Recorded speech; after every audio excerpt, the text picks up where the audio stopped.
con Derek para que puedan conocer de un gran emprendedor muy respetado en Silicon Valley con mucha experiencia. Así que vamos. Hello everyone. We have here the great Derek Anderson, founder of Startup Grind and Bevy, an amazing entrepreneur from the United States. And I'm so proud to have you here, Derek. Thanks for having me. Excited to be here with you. Hi, everyone. Nice. So, well, this is a great opportunity. Thank you to be here and be part of CMX Connect, which is an amazing program we have around the world. And we're building community, we're inspiring people, we're educating people. And you have the guy here who makes everything happen. So, Derek, tell me a little bit about yourself. I was born in Tampa, Florida. I've lived all over the world. I spent 8 years outside the United States, mostly in Europe. And I currently live in Palo Alto. I have 4 kids under the age of 13. I coach baseball. I'm a Gemini. It's my star sign. And I'm one of the co-founders of Startup Grind, which is a community that helps educate and support startups and entrepreneurs.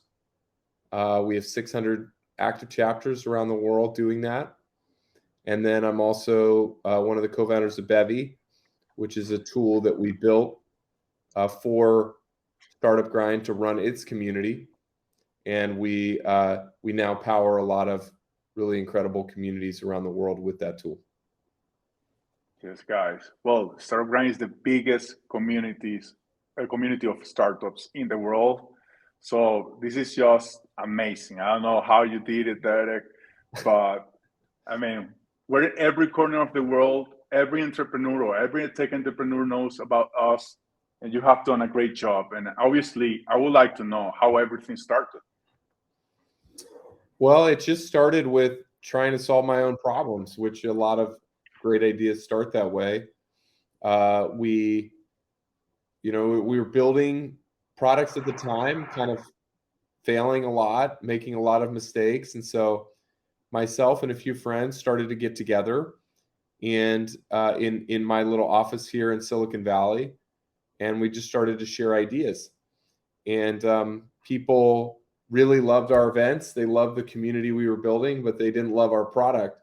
So they said, hey, stop working on that product. We don't know about that, but this community thing is really cool.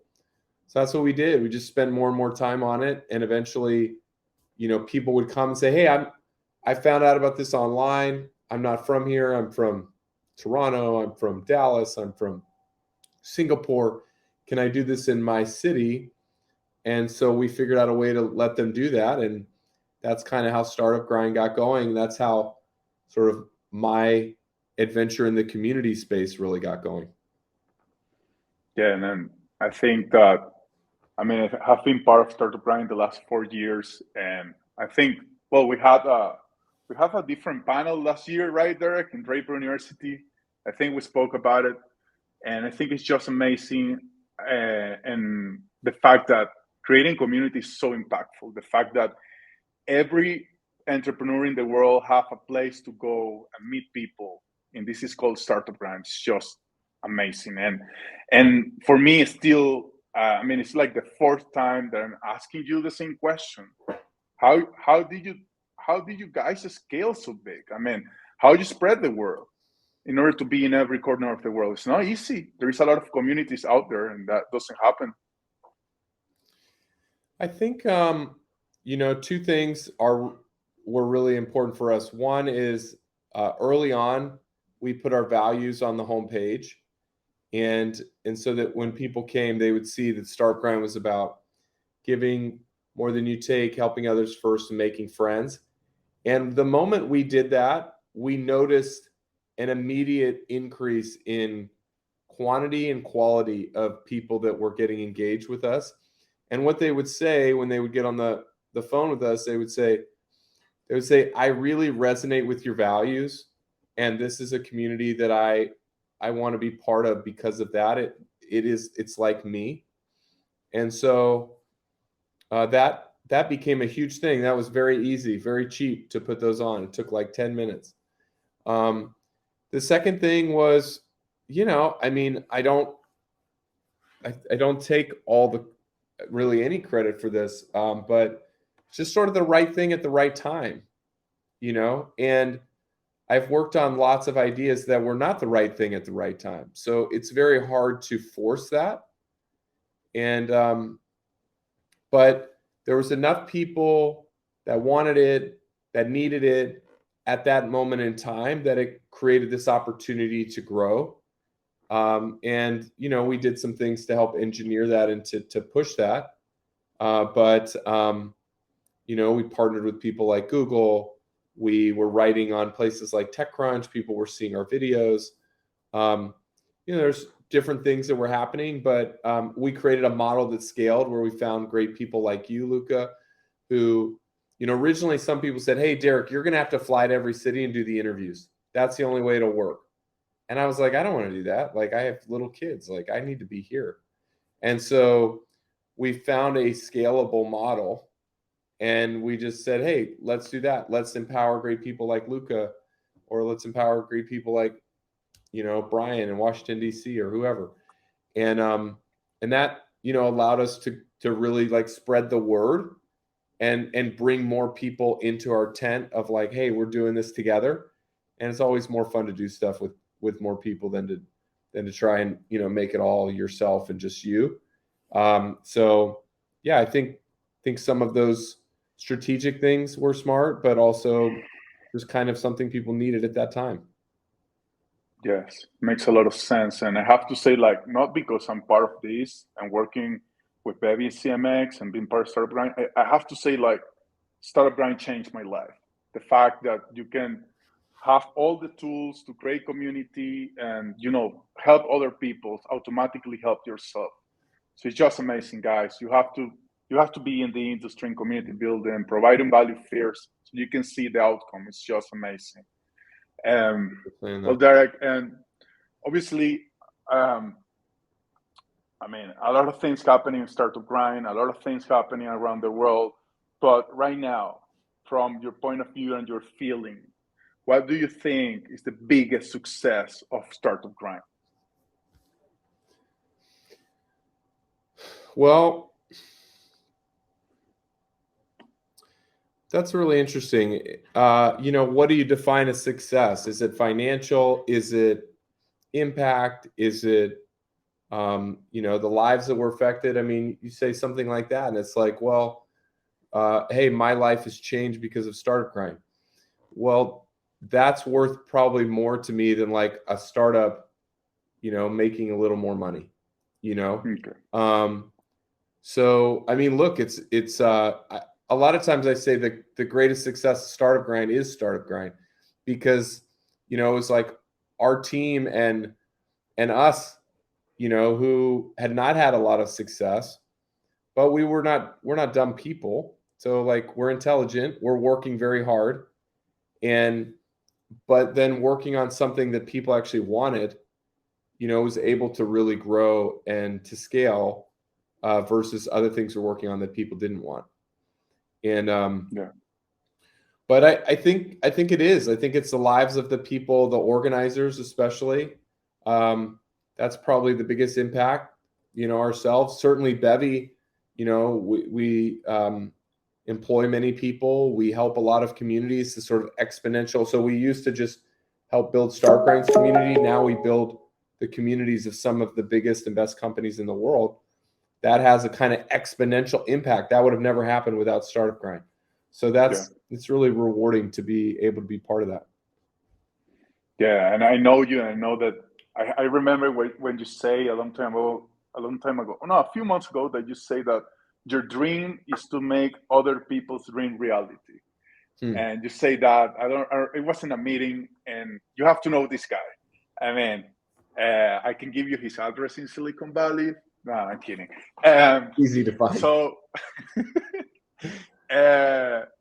So Derek, so you spoke about Bevy, and I think it's important to have the conversation about like everything started a startup grind, but then during that process, you as a team, as the founders, you needed to make a decision about, okay, like, so startup grind is great, but we have this tool, and now please explain us how that happened, how startup grind pivoted or changed into Bevy, and why.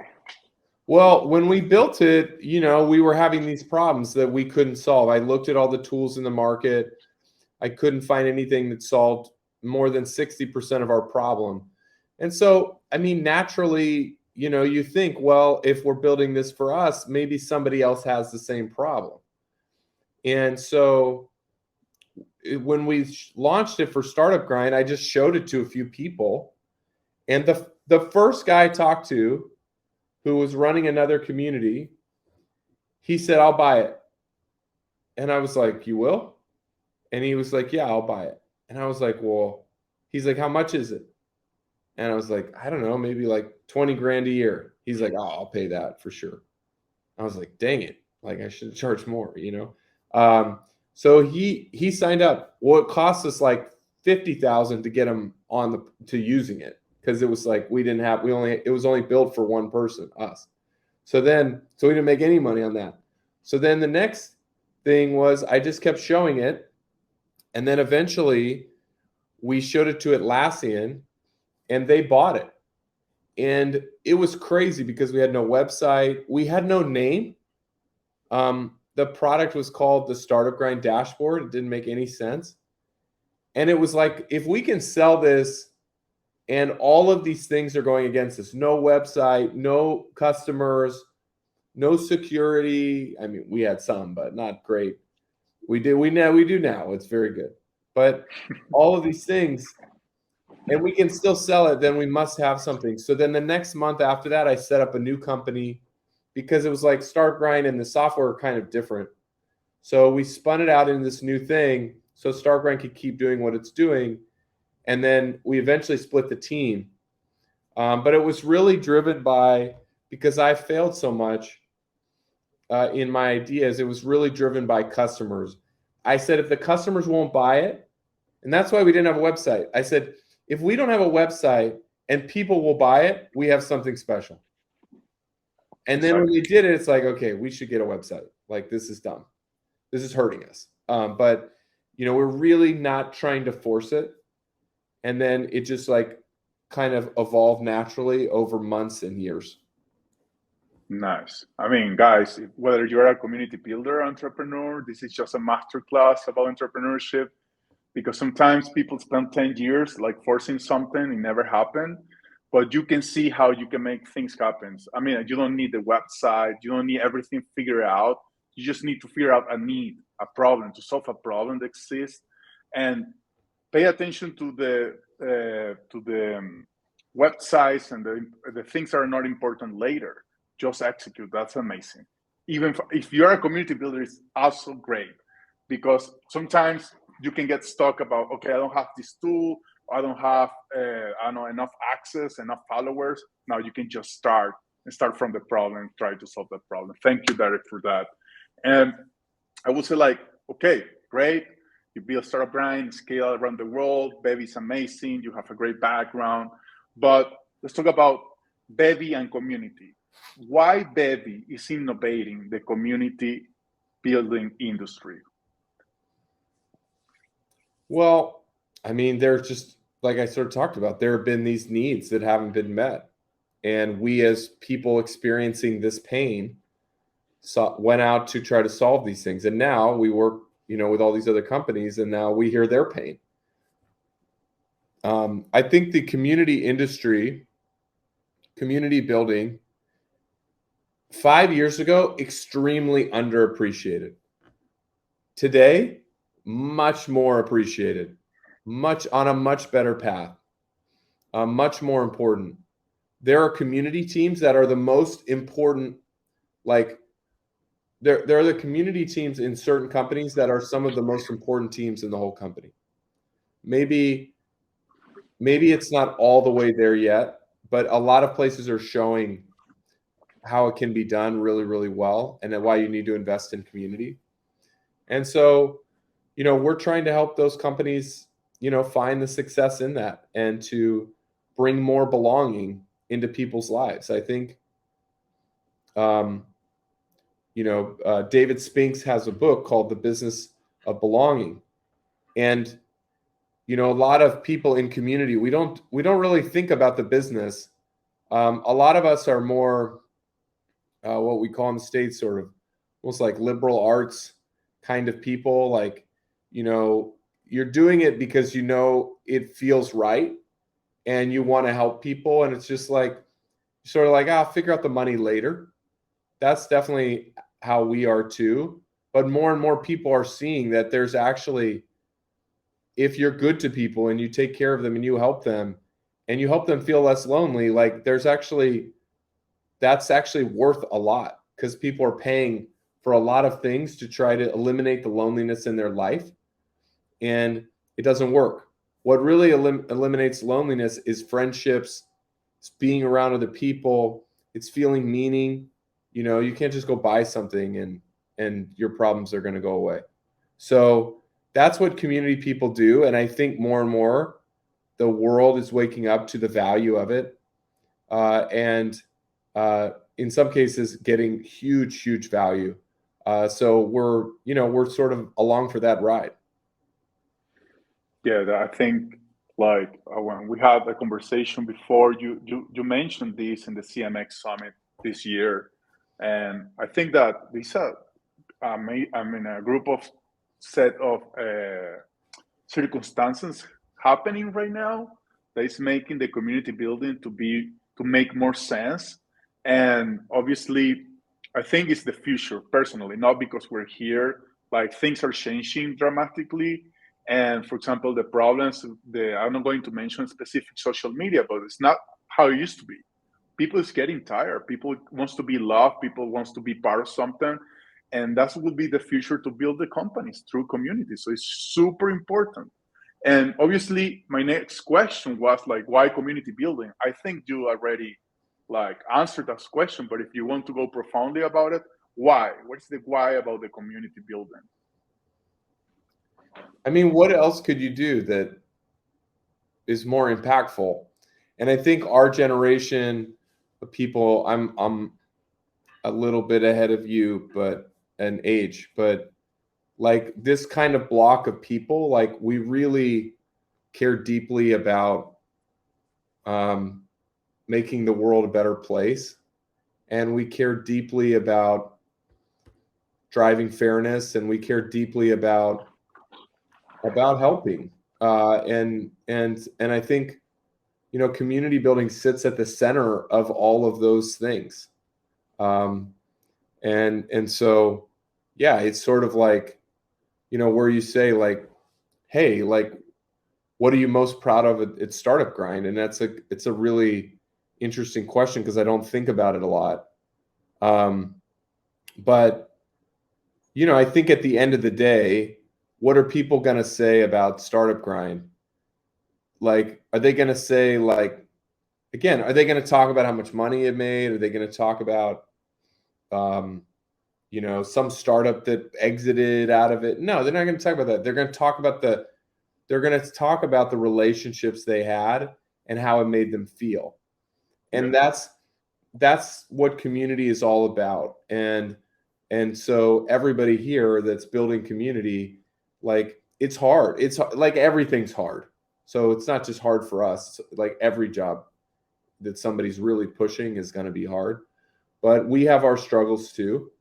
But at the end of the day, like it can change someone's life. It can stop someone from ending their life. It can get someone back on the right track. It can help someone, fix their problems, their personal problems that are plaguing their family or plaguing themselves.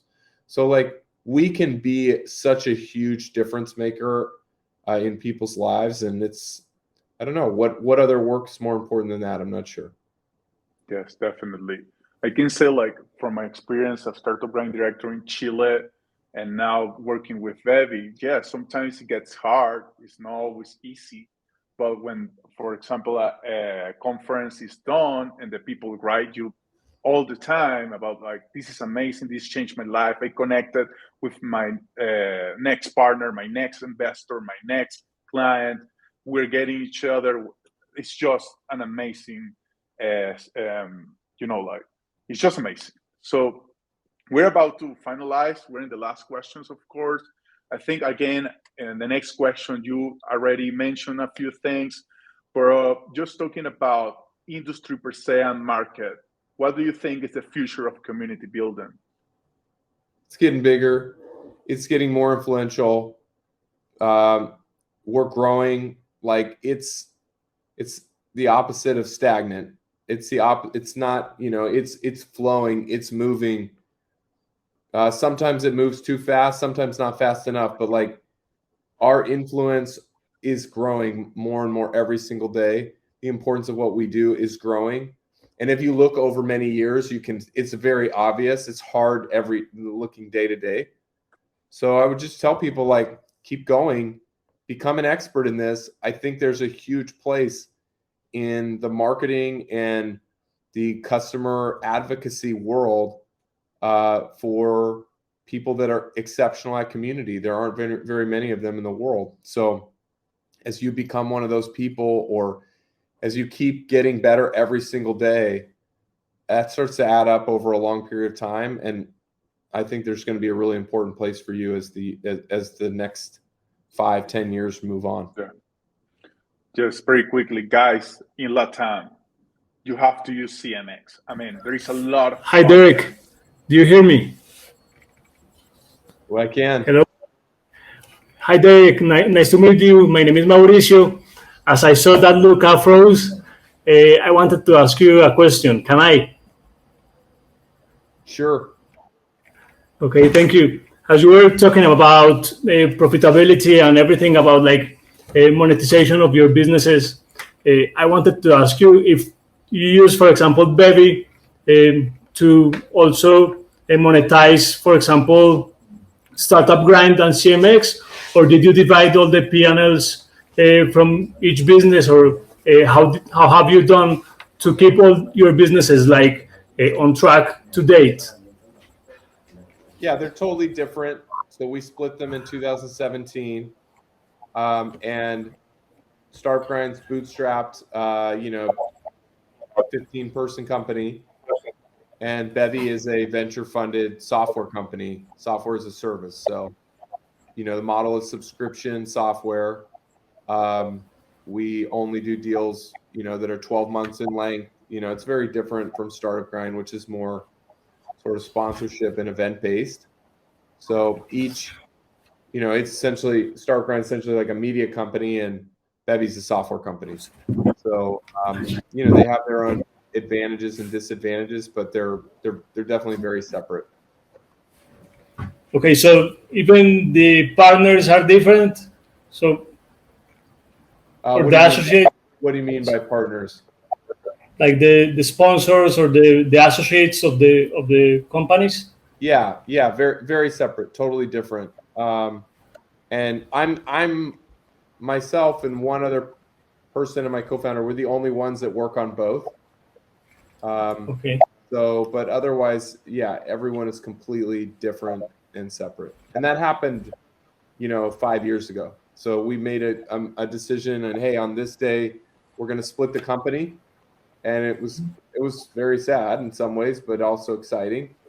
And, they're going to work on this, and these people are going to work on the software outside of Startup Grind. Because when you just when you're just making it for Startup Grind, like that was one thing. But now you're making it for all these other companies. You need to support so many people. It can't just be about Startup Grind. Okay, great. Thank you. Look, can I ask you another question after Sure. after I wanted to know also, in Bevy, you are a software as a service business. Yeah. Like a specific segment for creating communities, or you just approach any opportunity of community creators, or do you have like a specific segment that you think is the best fit for you? Definitely. We definitely work with enterprises. because when we built it for Startup Grind. We were kind of like an enterprise. So we definitely focus on that, people that need the sort of enterprise feature set. And really, we work a lot with people in technology. People, they're sort of on the cutting edge of marketing and innovation. Like, those are the kinds of people I think that value community more than other industries. So that's we kind of focus on those things. Okay, Derek. Thank you very much. Yeah. I will let a person to ask any questions they may have. Thank you. Well, Derek, it's been amazing to have you here. I know this is going to be repeated again next time. I would say the last question that I have, and it's about very quickly, what is the best advice for community builders out there? Don't give up. Keep going. Help people, provide some value, and don't give up. That's it. Amazing. Guys, thanks, CMX is have a great day. Yeah. Thanks for having me. Thank you, guys. Bye, Derek. Hi, Derek. Hi, Luis. We have the last question about Felipe Cano. Sorry about that. We are here in Medellin. Felipe. Hey, Juan. Okay. Hi, Derek. Thank you very much for your presentation. So this is Felipe Cano from Medellin, Colombia. I would like to know a bit about your experience building DAOs, decentralized autonomous organizations. So I'm co-founder of Rutanio Token. We have been building a community of entrepreneurs for the last 3 years, and we have our own token. And the way we distribute the tokens is making proposals from the community, then the community can vote. And we are working on being more decentralized week by week, day by day, month by month. But it's easy to say we are a DAO, but in my experience, it's hard to implement a DAO. I would like to know a little bit about your experience on the topic. Thank you. Yeah. So, I mean, we have a DAO at Startup Grind, but it's not token based. There's nothing really crypto related to it. And I think obviously there's a lot of issues in the token space, the crypto space right now. Those will go down. I mean, it's like peak terrible. So at some point it will get better. But for me, the most interesting thing about the DAO is the ownership component. I think that's really interesting. So that's why we use a DAO, because there's no good legal structure to do that. But we don't use a token with it. We do, have people that are members and participate in it, but we're not, creating our own coin or anything like that, which seemed very speculative to me, and just not a world I really wanted to get myself into.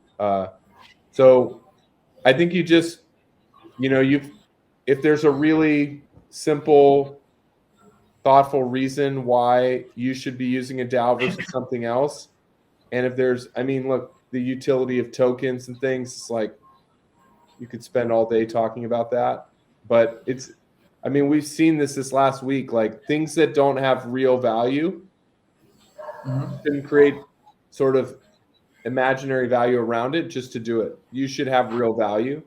If there is something that has real value, make sure you need to use the token to do that. Or make sure that people are passionate enough that they really want to get invested in it for the right reasons. And I think, we've kind of built the community first, and then we put the DAO with it. So, doing it the other way around, I'm not an expert in how to do that, but we've seen a lot of communities that were formed around Web3 collapsing. So, just be really thoughtful about creating the value, creating something real that you can put your finger on. You can, really say like, this is what we're doing, and if we don't do this, it will go away, and it'll be a big problem for people. You're really driving genuine value, people's lives, with whatever product or service you have. But I think the DAO structure is really interesting for communities. So I think it's a thoughtful way to engage more community members for sure. Thank you, Derek, once again for the Okay, presentation. thank you all. Thank you. I got to Thank jump. you. I appreciate you all. Thanks so much for having me. Bye, Derek. Bye, Luca. Thank Bye. you so much.